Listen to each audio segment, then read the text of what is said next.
Paliyur മഹാതീർത്ഥാടനം March 22-ന് 2026 March 22-ാം തീയതി നടക്കാനിരിക്കുന്ന പാലിയൂർ മഹാതീർത്ഥാടനത്തിന് ഒരുക്കങ്ങൾ പൂർത്തിയായതായി പാലിയൂർ തീർത്ഥകേന്ദ്ര ഭാരവാഹികൾ വാർത്താ സമ്മേളനത്തിൽ അറിയിച്ചു.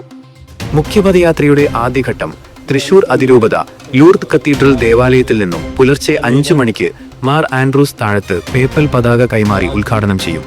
അതിനോടൊപ്പം അതിരൂപതയുടെ വിവിധ കേന്ദ്രങ്ങളിൽ നിന്നും ഉപപദയാത്രകൾ പാലിയൂരിലേക്ക് പുറപ്പെടും. കൃത്യം പകൽ 11 മണി കഴിഞ്ഞ് 30 മിനിറ്റിന് ആദ്യഘട്ട പദയാത്ര തീർത്ഥകേന്ദ്രത്തിൽ എത്തിച്ചേരും. രണ്ടാം ഘട്ട പദയാത്ര ഉച്ചതിരിഞ്ഞ് 2 മണിക്ക് പാവറട്ടി സെന്റ് ജോസഫ് തീർത്ഥകേന്ദ്രത്തിൽ നടക്കുന്ന ദിവ്യബലിക്ക് ശേഷം 3 മണിക്ക് അതിരൂപതയിലെ യുവജനങ്ങളും ആയിരക്കണക്കിന് വിശ്വാസികളും സന്യസ്തരും ഒന്നിച്ച് അണിചേർന്നുകൊണ്ട് വികാരി ജനറാളച്ചന്മാരുടെ നേതൃത്വത്തിൽ പാലയൂരിൽ എത്തിച്ചേരും.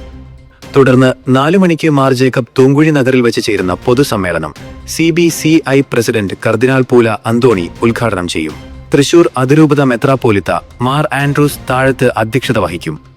തീർത്ഥാടനത്തിന് മുന്നോടിയായി നടക്കുന്ന പാലയൂർ ബൈബിൾ കൺവെൻഷൻ മാർച്ച് 15 മുതൽ 19 വരെയുള്ള ദിവസങ്ങളിൽ നടക്കുമെന്ന് ആർച്ച് പ്രീസ്റ്റ് ഡേവിസ് കണ്ണമ്പുഴ പറഞ്ഞു.